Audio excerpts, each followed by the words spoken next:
할렐루야. 네, 복된 주일입니다. 오늘 주님 예비하신 큰 복을 마음껏 누리는 여러분 되시기를 바랍니다.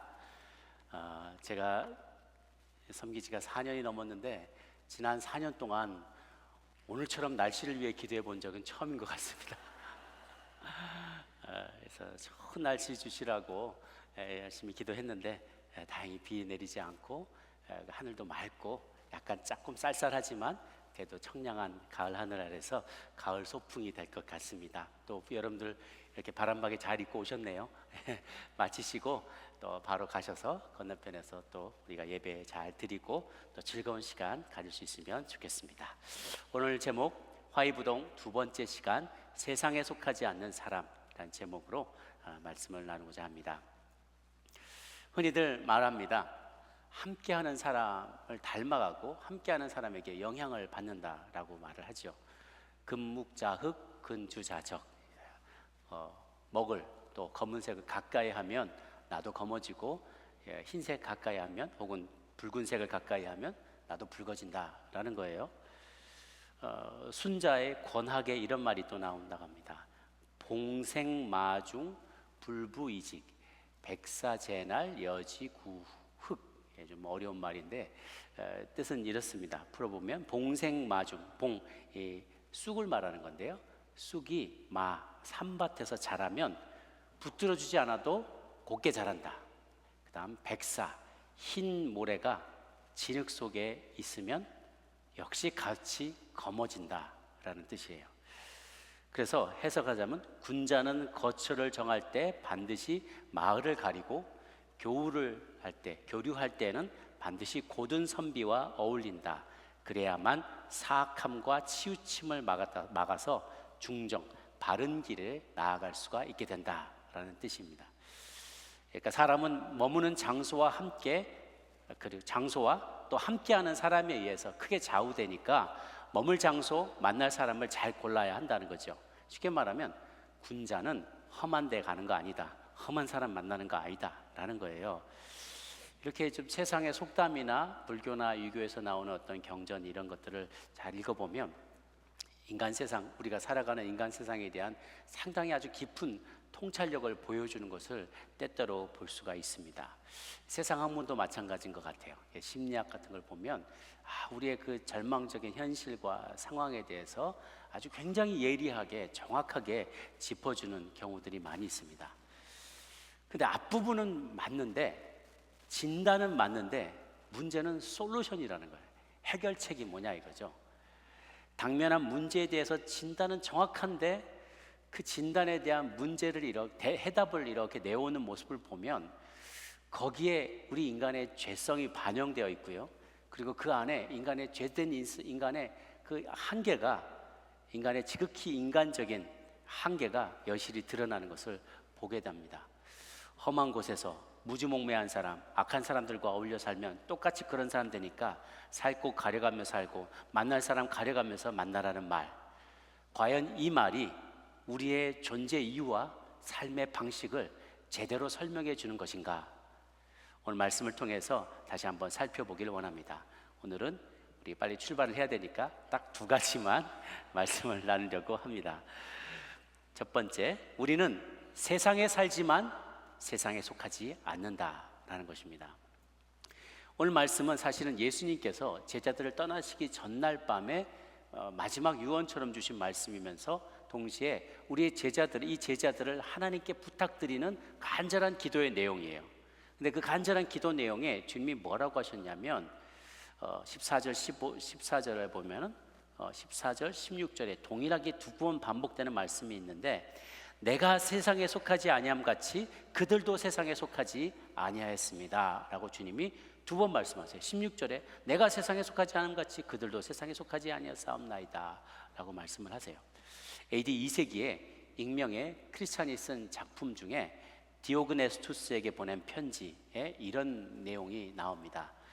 크리스찬들은 세상에 살고 있긴 하지만 세상에 속하지 않습니다.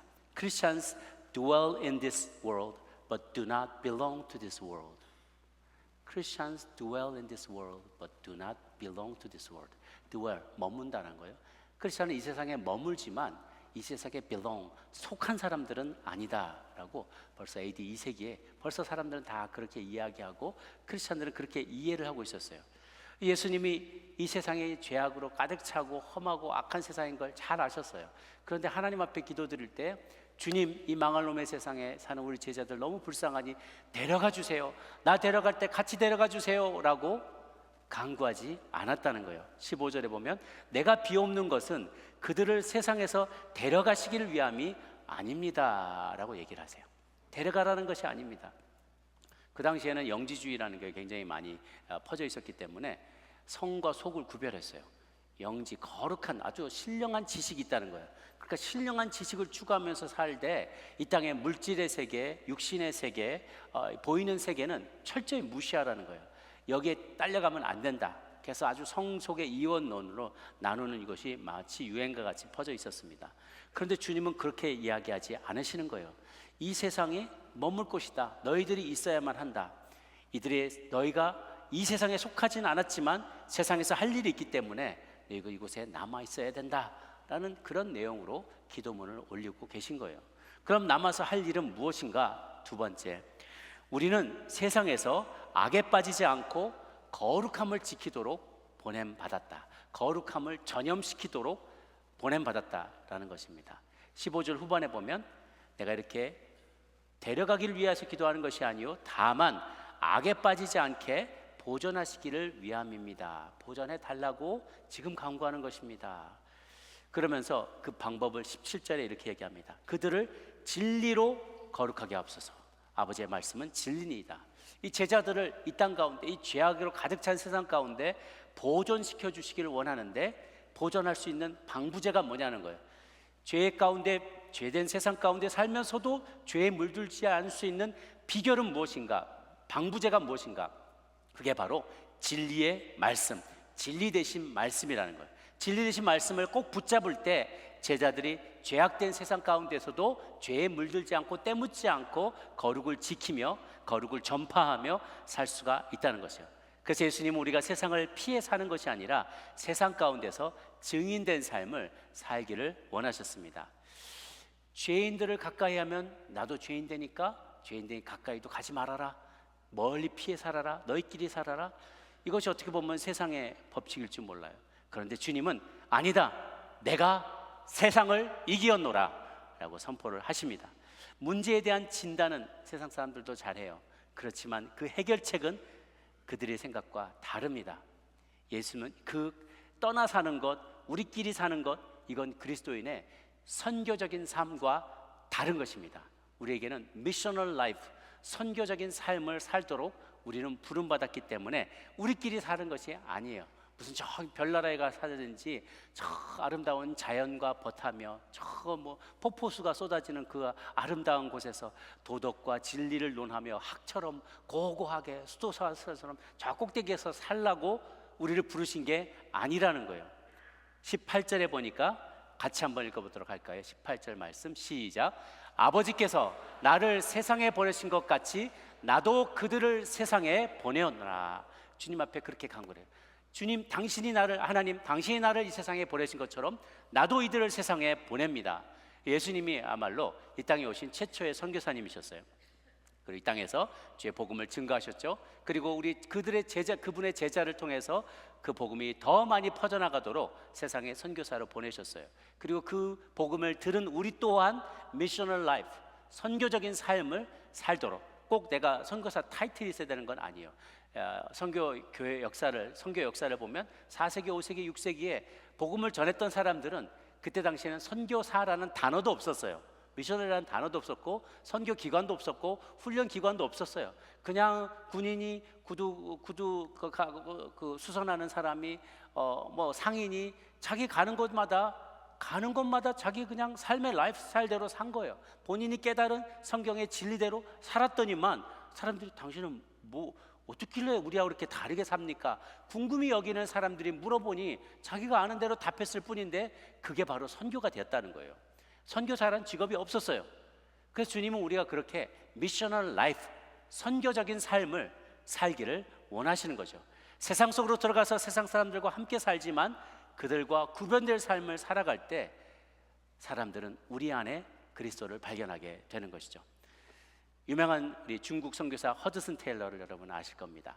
허드슨 테일러가 영국에서 태어났는데 그때 당시에 태평천국의 난 뭐 이런 것이 일어나니까 뭐 금방 기독교 국가가 세워지고 막 그 구 체제가 무너지면서 새로운 어떤 기독교적인 나라들도 세워지고 이럴 것이라는 것 같은 그런 소문이 영국과 막 유럽에 쫙 파다하게 퍼졌대요. 그래서 이 많은 크리스천들이 열심을 가지고 야 그러면 빨리 우리 중국 가서 열심히 복음 전도해야겠다, 교회 세워야겠다 이런 열정들이 많았었다 그래요. 그 허슨 테일러의 부모님이 목사님이었는데 목회자 가정이었는데 그 아이를 허슨 테일러를 임신했을 때 그 태어날 아이한테 물어보지도 않고 얘를 중국에 바쳤어요. 중국 선교사를 바쳐버렸어요. 애가 태어나고 보니 황당하잖아요. 나는 동의도 안 했는데 중국에 어디 붙어있는지도 모르는데 엄마 아빠가 태어나기 전부터 나를 중국 선교사로 바쳐버렸으니 얼마나 황당해요. 그런데 참 놀랍게도 허슨 테일러가 믿음 생활을 열심히 하는 가운데 17살이 되었을 때 성경 공부를 하다가 하나님을 뜨겁게 만나고 하나님의 부르심과 콜링 앞에 순종하기로 결정한 거예요. 그래서 하나님이 너는 나를 위해 중국어로 하라 라는 임성을 들은 거예요. 근데 뭐 가정 형편도 넉넉치 않고 중국어를 배울 수 있는 방법도 없고 그래서 무작정 중국어로 된 성경책을 하나 구입을 했답니다. 그래서 그 중에 한 609구절을 뽑아서 열심히 딸딸딸딸딸 막 외우기 시작했대. 밑에다 도금 받아 적어가지고 중국어를 그렇게 독학을 하기 시작했어요. 또 언어의 재능도 많아서요 열심히 공부했다고 합니다. 영국에도 새벽 기도가 있었나 봐요. 우리처럼 일찍 모이지는 않았겠지만 그들도 아침에 새벽 예배 열심히 하면 피트니스 24시에 갔대요. 이름은 다른 데였겠지만 열심히 운동을 했다고 합니다. 중국에 가면 어떤 험한 일을 당할지 모르니까 체력을 키워야 된다. 그래서 막 열심히 몸 만들고 음식도 뭐 영국 음식은 뭐 별게 없다 그러지만은 그래도 영국에서 먹던 거 즐겨 먹던 것 중국 가면 다 즐기지 못할 것도 있을 것 같으니까 절제하기 시작하는 거예요. 먹고 싶은 거 다 먹는 게 아니라 안 먹고 금식하고 절제하고 편안한 깃털 이불 베고 뭐 이렇게 따뜻한 매트리스에서 그렇게 편안하게 푹신푹신한 데서 자다가 그때부터 안 되겠다. 내가 중국에서 맨바닥에 잘지도 모르는데 딱딱한 마룻바닥에서 자는 걸 막 연습하기 시작하네. 딱딱해 뭐 등이 베겨도 그냥 거기서도 콕 잘 수 있게 막 훈련하기 시작하네. 옷도 막 여러 가지 음식도 절제하고 막 여러 가지 자기를 부인하면서 여러 가지 훈련을 하는 거예요. 그리고 의학도 공부하기 시작했고요. 1853년에 드디어 21살의 나이로 처음으로 중국으로 이제 건너가게 됩니다. 그곳에서 미리 와 계시는 그때 참 많은 선교사님들이 해안가에서 선교를 많이 했다 그래요. 주로 이제 처음 선교 초기에는 해안가에서 선교를 합니다. 인도 해안가, 아프리카 해안가, 중국 해안가, 해변가에서. 왜냐하면 해안가에서 선교를 해야 혹시라도 무슨 사고가 나거나 몸이 아프거나 그러면 빨리 병원으로 이제 본국으로 소환될 수도 있고 또 거기는 외국인들이 많이 살기 때문에 내가 필요할 때 이웃들에게 도움을 청할 수도 있고 상대적으로 안전한 곳이에요. 그래서 사람들은 다 선교사님들이 그곳에서 머물러 있었죠.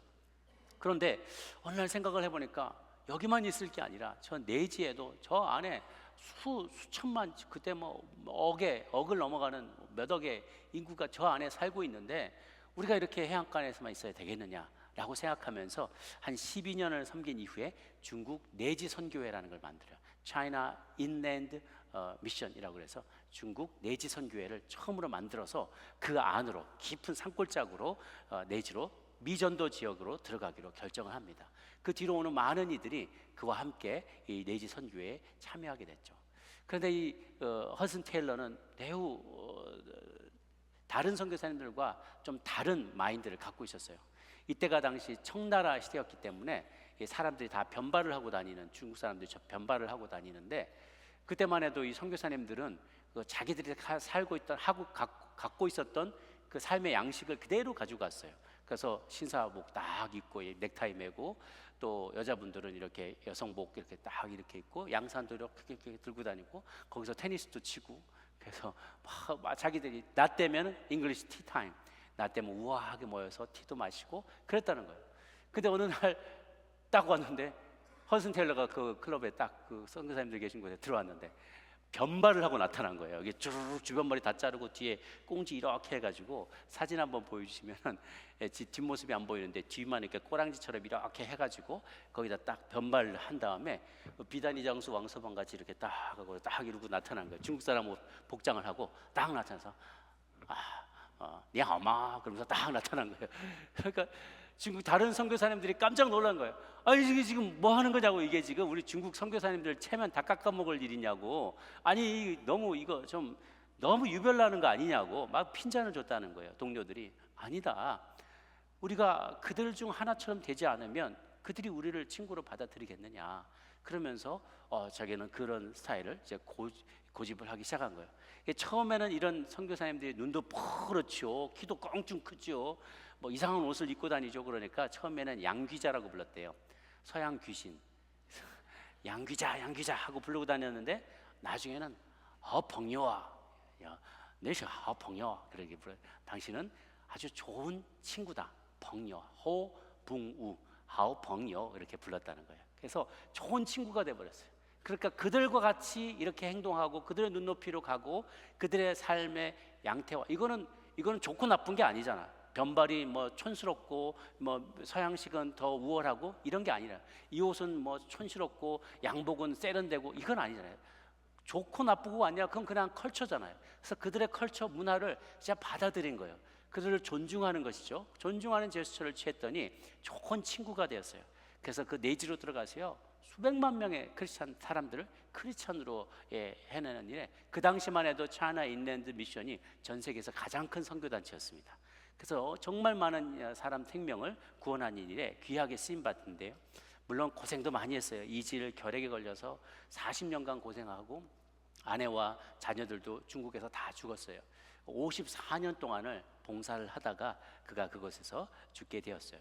의사로 공부는 했지만 따로 신학도 하지 못했고 목사 안수도 받지 못했지만 평생을 평신도 선교사로서 중국 내지에 선교를 하는데 헌신적인 삶을 살았던 것이죠. 그들과 함께 되려고 무진 애를 썼지만, 그러나 그들에게 진리가 아닌 것에 대해서는 분명히 가르치면서 복음을 증거하며 살았던 하나님의 사람이었어요. 또 그와 같이 존경스러운 선교사님이 네비우스 선교사님인데요, 중국 산동성에서 선교를 하셨던 분이고 선교 방법론, 네비우스 선교 방법론으로 굉장히 유명한 분입니다. 선교사적으로도 굉장히 중요한데요, 3자 원칙을 그가 제시를 하셨어요. 처음에는 자치, 자양, 자전, 스스로 통치한다. 자기 스스로가 교회를 다스린다는 거예요. 자양, 스스로 서포트한다는 거예요. 자꾸 선교사님한테 도와달라는 게 아니라 우리가 할 수 있는 최선을 다해서 스스로를 세운다는 거죠. 서포트한다는 거죠. 자전, 스스로 전도도 하는 자가 된다는 거예요. 그래서 이 선교사님이 최종 선교의 목표는 자치적이고 자영적이고 자전적인 토착교회를 세우는 것이 목표다라고 주장하면서 현지인들을 리스펙트하는 거예요.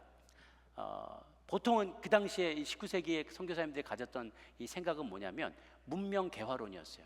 자기들이 온 나라가 더 우월하고 서구가 우리는 강대국이고 정치, 경제, 문화, 교육, 과학 모든 면에서 우리가 이 미개한 사람들보다는 앞서 있다, 문화적으로도 앞서 있다고 생각하니까 가르쳐줘야 된다, 이 문명을 깨뜨려야 돼, 깨우쳐줘야 된다, 이런 생각을 늘 가졌었어요. 그런데 허든 테일러나 네비우스는 그렇지 않았어요. 이들의 가지고 있는 역사와 전통을 존중해주고 이들만이 또 알고 있는 우리가 알지 못하는 신비로운 세계가 있고 또 그들의 문화가 있고 그들의 능력이 있다, 그걸 우리가 존중해줘야만 한다, 그리고 그들과 하나가 되어야 한다라는 것을 계속 강조합니다. 그들과 더불어 살고 그들을 존중하며 살았어요. 그러나 그 가운데에서도 그들이 알지 못하고 짓고 있는 그 죄를 그가 발견했을 때, 이것은 죄다, 이것은 우상 숭배다, 이것을 만든 분이 계시다, 우리와 모든 자연 만물을 만드신 한 분 하나님이 계시다, 그분을 믿어야 된다라고 증거하기 시작하는 것이죠. 아니, 그들의 문화에 대해서, 그들의 능력에 대해서 존중해주고 그들과 하나가 되지만 그들이 잘못 알고 있는 것, 그들이 죄 짓고 있는 부분에서 단호하게 책망하고 그 가운데 진리가 무엇인지를 가르쳐줘서 그리고 그 진리대로 그들이 살아갔기 때문에 많은 중국 사람들이 그들의 삶과 가르침, 그 행동의 모습을 보고 감명받고 변화되어서 감화된 거예요. 그래서 많은 이 중국인들이 크리스찬이 되었던 것이죠. 이처럼 주님이 원하시는 삶은 화이부동을 넘어서는 삶이에요. 그래도 화합하지만 똑같아지진 않는다. 그러니까 똑같아지지 않으려고, 죄인 되지 않으려고, 죄 짓지 않으려고 바둥바둥하면서 전전긍긍하는 삶이 아니라 그거를 넘어서서, 한 걸음 더 넘어서서 죄악된 세상 가운데 그들과 함께 살지만 적극적으로 들어가서 그들의 삶을 적극적으로 변화시키기 위해서 애쓰는 삶을 살기를, 증인된 삶을 살기를 주님은 기뻐하신다라는 거죠. 제가 홍콩에서 섬길 때 그 JDS라는 프로그램이 있었어요. Jesus Discipleship School. 그래서 거기서 훈련 받는 분들을 한 10여 주 동안, 10몇 주 동안을 트레이닝을 계속해요. 하나님의 음성 듣는 법, 재정 관리, 순종, 또 여러 가지에 대해서 쭉 다 가르치고 맨 마지막 코스가 아울리치를 가는 거예요. 선교 여행을 가는 거예요. 단기 선교 여행을 쭉 가는 거죠. 중국으로도 가고 여러 군데로 갔어요. 그 중에 한 기수는 청킹 맨션이라는 곳으로 저희가 전도 여행을 아울리치를 갔어요. 이곳이 어디냐면, 어떤 곳이냐면 중국의 침사초이라는 구룡반도의 끝에 있는 어떤 그 큰 빌딩인데요. 이게 여러분 나중에 궁금하시면 저도 계속 이제 리서치하느라고 쳐봤는데 청킹 맨션 치면 바로 뒤에 살인 사건이 따라붙어요. 위험한 곳이에요. 굉장히 우범 지역이에요. 거기는 각 외국 사람들이 들어왔을 때 그냥 싸게 아주 그냥 하룻밤 먹을 수 있는, 머물 수 있는 그런 숙박업소이기도 하고, 큰 빌딩에 1층에는 식당도 여러 개가 있고 용역업체도 있고 오만 개 다 불려 있어요. 그러니까 처음에 외국에서 들어온 사람들 혹은 아직 신분이 안 된 사람들도 그냥 막 이렇게 들어와서 거기에 다 사요. 동남아시아, 필리핀, 말레이시아, 인도네시아, 인도, 세계 각국에서 몰려온 사람들이 다 거기에 그냥 값싸게 1박을 하고, 거기서부터 거긴 범죄 소굴이기도 하고 마약을 파기도 하고 오만 아주 유명한, 홍콩에서 유명한 우범 지역이에요. 어떨 때는 사람들 가다가 슥 사라지기도 해요. 따라오다가 사람들이 슥 사라지면 납치당해서 그 다음 장기 몇 개가 없어진 채로 그냥 나타나기도 하고 굉장히 위험한 곳입니다. 그런데 저희 교회 훈련 받으신 우리 집사님들이 다 어떤 분들이라면, 남편분이 거기에 금융회사에 큰 사장도 있고 상무, 이사 굉장히 높은 지에 있는 다 소위 말하는 사모님들이에요. 집에 일해 주시는 아주머니가 어떤 분은 3명, 4명 이렇게 있는 집도 있고 4층 집, 5층 집에 사시는 분들도 있어요. 근데 이분들은 집에서 손에 정말 물 한 방울 안 묻히던 사람들인데 제가 교회에서 청소시키고 그랬거든요. 그러면 교회 와서 강대상 닦으면서 내가 집에서도 안 하는 걸 여기서 한다고 불평하던 분들이 계셨는데, 저희가 JDS 훈련 끝나고 아우리치를 이제 청킹 맨션으로 갑시다. 이분들이 난리가 난 거예요. 내가 거기 우범 지역인데 남편들도 소식 듣고 난리가 나고, 거기 그 우범 지역인데 거기 갔다가 큰일 나면 어떡하냐. 저도 좀 겁이 났긴 했지만 거기서 사역하시는 선교사님이 계셨어요. 그래서 외국에서 오신 분들, 또 아직 신분이 해결되지 않은 분들, 그런 분들 도와드리고, 또 그분들하고 성경 공부도 하고 예배도 드리는, 거기 예배 공동체가 있거든요. 거기서 그분이, 선교사님이 여자분인데 여기 나 맨날 간다는 거예요. 뭐가 무섭냐고. 그래서 그분 선교사님이 말씀하시니까 저는 믿고 저희들 팀 데리고 갔죠. 10몇 명이 갔는데 좁은 곳에, 그곳에서 같이 찬양하고 예배드리고 또 준비한 선물도 드리고 또 같이 그분들 위해서 이렇게 기도도 해드리고 나오는데, 우리 교인분들이 처음엔 거기 계신 분들 다 머리에 뿔난 분들인 줄 알았는데, 그러고서 갔다가 막상 가보니까 정말 불우한 환경에서, 어려운 데서, 중국 본토에서도 막게 짐 싸들고 개나리 보찜 지고 돈 벌어보겠다고 홍콩 대도시로 나왔던 그 젊은 직공들도 있고 그래요. 그분들이 보니까, 얘기 나눠보니까 정말 사연이 딱하거든요. 많이 배우지 못하고 불우한 환경에서 자랐지만 따뜻한 마음을 가지고 거기서 예수님 만나서 열심히 살아가는 그 모습을 보면서 저희 집사님, 여집사님들이 굉장히 마음이 따뜻해지고 또 도전을 받고 돌아왔던 기억이 나요. 또 거기 한 번은 이제 여자 교도소를 저희가 위문을 간 적이 있었는데, 또 다 같이 두려워하시는 거예요. 그런데 갔는데 여자 죄수들이, 이게 수감자들이 쭉 다 나와서 아무도 찾아오는 사람이 없는 거예요. 아무도 찾아오는 사람 다, 이분들은 주로 이제 동남아시아 출신의 이제 아주머니들인데, 이제 오셔서 한 분이 여기서 돈을 벌면 나머지 한 4-5명의 식구들이 1년 내내 그거 가지고 먹고 살 수가 있어요. 그러니까 이분들이 정말 어렵게 길을 쓰고 들어와서 이제 일을 하는 것이죠. 가정부로 도우미로 일을 많이 하시는데, 이렇게 단속에 걸리셔서 이 교도소에 수감이 되신 거예요. 그래가지고 이분들하고 이렇게 와서 우리가 1대1로 막 면담도 하는데 말이 잘 안 통하니까 영어로 하다가 필담으로 나누다가 그림도 그렸다가, 그러니까 이분들이 정말 몇 년 동안에 아무도 찾아오지 않는데 크리스찬들이 찾아와서 자기들 위해 특송도 노래도 불러주고 위에서 손 붙잡고 기도해주고, 비록 한국말로 막 기도했지만 뭔지는 모르겠지만 자기를 위해서 기도해준다는 그런 느낌이 드니까 막 눈물을 쏟는 거예요. 근데 그분들을 보면서 우리 교인들이 마음이 더 이렇게 더 따뜻해지고 참 하나님의 마음을 갖게 됐어요. 교회에 있을 때, 그냥 집에 있을 때는 막 남편한테도 불평하고, 우리 집에는 차가 왜 2대밖에 없냐고 막 그렇게 막 불평하던 분들이 여기 와서 그냥 어렵게 일하면서 가족들을 부양하기 위해서 애쓰는 그분, 그렇게 지금 갇혀 있는 분들을 보면서 참 회개도 되고, 그리고 참 그분들을 위해서 기도하는 그런 시간을 가졌던 기억이 납니다. 우리가 세상 가운데 있고 악이 충만한 가운데 살지만 우리는 그들 가운데서 살도록 부름받았어요. 그리고 그들 가운데 살지만 그들과 똑같이 되지 않는 모습, 그러한 모습으로 진리를 가지고 나아가 전하도록 부름받은 것이죠. 작은 누룩이 있지만 밀가루 반죽 가운데 뿌려지면 망을 크게 부풀리게 만들잖아요. 작은 겨자씨지만 나중에 큰 나무가 돼서 그 나뭇가지에 새가 깃들 수 있지 않습니까? 그리스도의 정신을 공동체 전체에 전연시키는 삶을 살도록 하나님은 우리를 부르신 것입니다.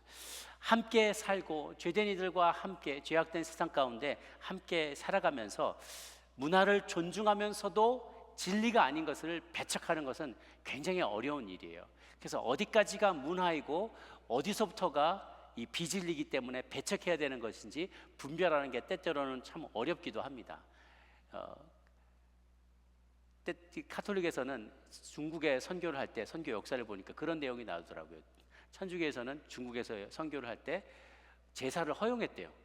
어떻게 제사를 허용할 수가 있나 저거 궁금해서 보니까 그 논리가 그걸 5계명으로 해석을 한 거예요. 저렇게 내 부모를 공경하라, 공경하는 거를 저렇게 제사로 이렇게 하는 거니까 괜찮지 않냐, 그러면서 로마 카톨릭은 그렇게 선교를 했더라고요.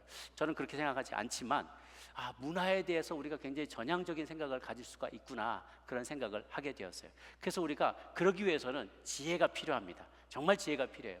이것은 문화이니까 여기까지는 오케이, 그렇지만 이것은 성경이 바로 그만 부분이기 때문에 이것은 아니라라고 선을 그을 수가 있어야 돼요.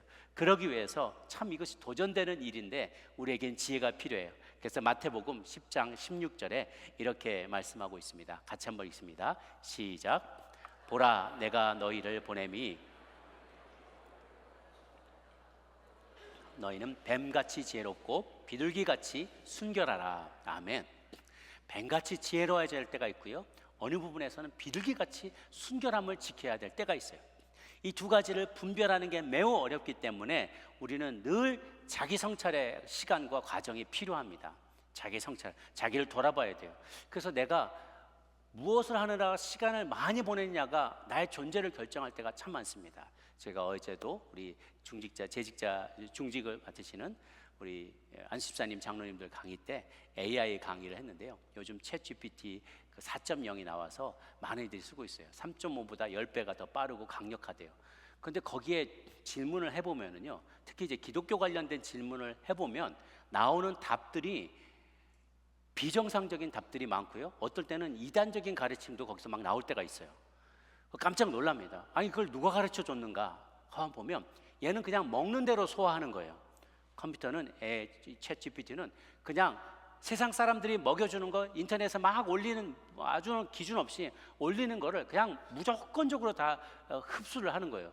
그러니까 어떤 질문을 내놓으면 거기에 대해서 정통적인 성경적인 답변을 내놓는 게 아니라 많은 사람들이 여기저기서 쓰거나 심지어 기독교를 비판하거나 이단적인 가르침을 유포하는 사람들의 그 이론도 그대로 받아 쓰는 것이죠. 저는 그걸 보고 굉장히 섬찟하게 느끼면서 이것은 우리와 똑같다라는 생각이 들었어요. 뭘 먹느냐가 그 사람의 생각을 좌우하고 답을 좌우하는 거예요. 어떤 걸 많이 먹여주냐에 따라서, 어떤 걸 피딩을 하냐 그러거든요. 피딩, 데이터를 뭘 피딩을 많이 해주느냐, 어디에 더 많이 노출되어 있느냐에 따라 우리 자녀가 어떤 걸 많이 보고 많이 읽고 많이 그것과 시간을 보내느냐에 따라 그 사람, 그 존재의 성품이, 존재가 바뀌어진다는 것이죠. 그래서 그러기 위해서, 이것을 면하기 위해서는 우리가 생각해 보십시오. 나는 건강하니까 주일날 딱 1시간 예배 드리고 나머지 6일은 내가 원하는 대로 마음껏 살아도 나는 아무 끄떡 없어 라고 생각하는 건 큰 오산이라는 거예요. 오산이에요. 왜냐하면 먹은 대로 나는 그 먹은 게 나를 존재를 좌우하거든요. 1시간 설교 말씀 듣고 그걸로 일주일 내내 버틸 수 없어요. 아침에 적어도 내가 또 1시간 정도, 그래서 제가 1시간 기도 운동을 벌이는 것이, 하루에 적어도 시작하기 전에 1시간 정도는, 혹은 하루에 쪼개서라도 30분 30분인지 20분 20분인지 30분 30분인지 1시간 정도를 하나님 앞에 머물러야, 그 자기를 성찰하는 시간을 가져야만 세상과 맞서 싸울 수가 있다는 거예요. 그래야만 내가 하나님 앞에, 그거는 기도와 성경 읽기와 예배 드리기, 기도, 말씀, 그리고 예배, 이런 여러 경건의 훈련, 혹은 경건한 하나님의 사람과의 교제, 믿음의 교제, 이런 것을 시간을 통하여서 우리의 자신을 지킬 수가 있는 것이죠. 자기를 성찰하는 것은, 내가 지금 너무 세상 가운데 있지만 세상과 같지 않고 주님의 뜻대로 살아야 되는데, 세상 가운데 살다가 그냥 세상처럼 돼버리는 그런 우를 범하기가 쉽다는 거예요. 저희가 카톨릭을 비판하면서 종교개혁을 일으켰는데, 그 비판한 것 중에 포인트 중에 한 가지가, 왜 저기 수도원 안에만 있냐는 것이죠. 우리가 수도원 안에만 있는 것이 아니라 세상 가운데로 나와서 세상을 변화시키도록 해야 되지 않느냐. 왜 독신한다고 그거 뭐 대단하고 혼자서만 독신 생활하느냐. 우리가 가정생활하면서 세상 가운데 한 사람처럼 그렇게 살아야 되는 게 아니냐라고, 이제 독신도 우리가 반대하고 개신교는 새롭게 개혁을 일으켰단 말이에요. 거기까지는 좋았어요. 그런데 들어오고 나서 세상 가운데로 들어가서 세상을 변화시켜야지 하다가 세상이 하나처럼 돼버리고 마는 거예요. 오늘날에 제2의 종교개혁이 필요하다고 말하는 이유는, 세상을 변화시키러 왔다가 세상이 우리를 변화시켜버린 거예요. 세상이 하나처럼 돼버리고 만 것이죠. 그래서 우리가 그것을 다시 몸부림을 치지 않으면 세상과 같이 살면서 세상을 변화시킬 수가 없어요. 내가 변화돼 버리고 만다는 거죠. 누가 더 세냐는 거예요. 주님이 나병 환자에게 손을 얹었을 때 주님이 나병이 걸리지 않았죠. 왜냐하면 주님의 능력이 더 강력했기 때문에 나병 환자의 나병이 떠나가 버린 거예요. 그와 같이 우리도 주님과 계속해서 교제하면서 주님으로부터 능력을 받지 않으면 방부제가 되는 살아있는 하나님의 말씀으로, 그리고 기도하며 하나님의 뜻을 분별하고 예배하는 가운데 하나님의 임재를 늘 초대하며 그분의 임재를 느끼지 않으면 세상 가운데 살면서 세상처럼 돼버리고 만다는 거예요. 그러나 우리가 원하는 것은 세상 가운데 살면서 세상과 같이 되지 아니하고 세상을 바꾸는 하나님의 사람으로 살기를 원하는 것이죠. 세상과 같이 살면서 그들 가운데 노출돼서 똑같이 생각하고 똑같이 말하고 똑같이 행동하면 세상의 죄인이 되어버리고 맙니다. 그러나 그 가운데 살지만 그들과 다른 방식으로 말씀대로 생각하고 말하고 행동하면 우리는 하나님의 사람이 되어가는 것이죠. 그 과정이 존재를 결정합니다. 하루하루의 삶의 양태, 하루하루에 내가 쌓아가는 그 경건이 쌓아져서 결국은 내 존재를 결정짓게 되는 것입니다. 우리 모두 하나님 앞에 더욱 머물기에 힘쓰며, 시간을 구별하여서 하나님 앞에 머물기를 힘쓰며, 죄인들의 모임 가운데 죄인들과 함께 거하지만 그 가운데 구별된 삶의 모습을 통하여서 세상을 변화시키는, 세상을 감화시키는 믿음의 사람들이 다들 될 수 있기를 주님의 이름으로 축복합니다. 아멘. 기도하겠습니다.